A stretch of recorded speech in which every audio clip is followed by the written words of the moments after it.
नमस्कार, मैं हूं हरीश और आप देख रहे हैं मेरा नजरिया। आज एक छोटी सी समीक्षा करते हैं हाल ही में 7 राज्यों में 13 सीटों पर संपन्न हुए विधानसभा के उपचुनाव के नतीजों की। लोकसभा 2024 के नतीजों का तो आप सबको पता ही है।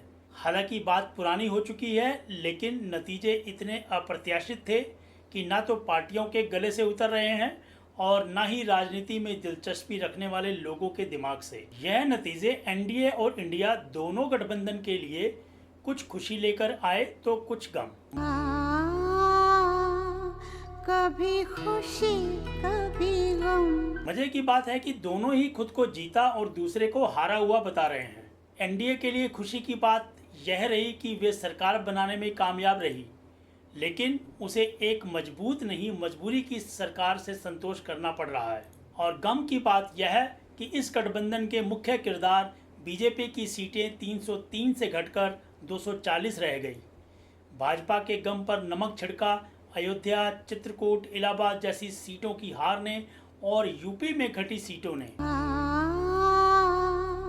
कभी खुशी कभी गम। इंडिया गठबंधन के लिए खुशी की बात यह रही कि 2014 और 2019 की अपेक्षा उसका प्रदर्शन काफ़ी अच्छा रहा और कांग्रेस ने भी अपनी सीटें 55 से 99 कर ली। और गम की बात यह रही कि इतना जोर लगाने और पूरा विपक्ष एक साथ आने के बाद भी उसको विपक्ष में ही बैठना पड़ेगा। कभी खुशी कभी गम। बीजेपी कुछ भी कहे, उसको झटका तो जबरदस्त लगा है।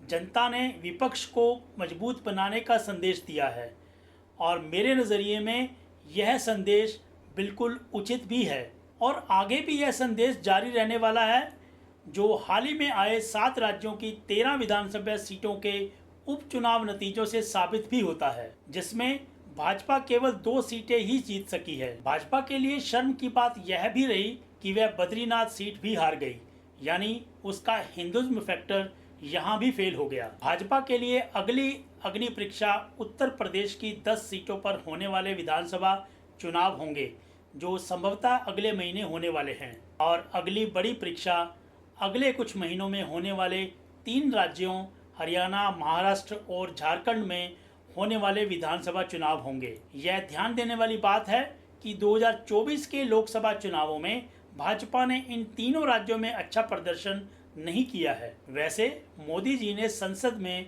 अपने भाषण में इन राज्यों में जीत की गारंटी पहले ही दे दी है। अब जनता का निर्णय तो वक्त ही बताएगा, जिसका हम सबको इंतजार रहेगा। लेकिन यह तो स्पष्ट है कि बीजेपी को धर्म की राजनीति छोड़कर असली मुद्दों पर शिफ्ट होना पड़ेगा। मेरा यह विश्लेषण आपको पसंद आया हो तो आप इस वीडियो को लाइक करके मेरा हौसला बढ़ा सकते हैं। धन्यवाद।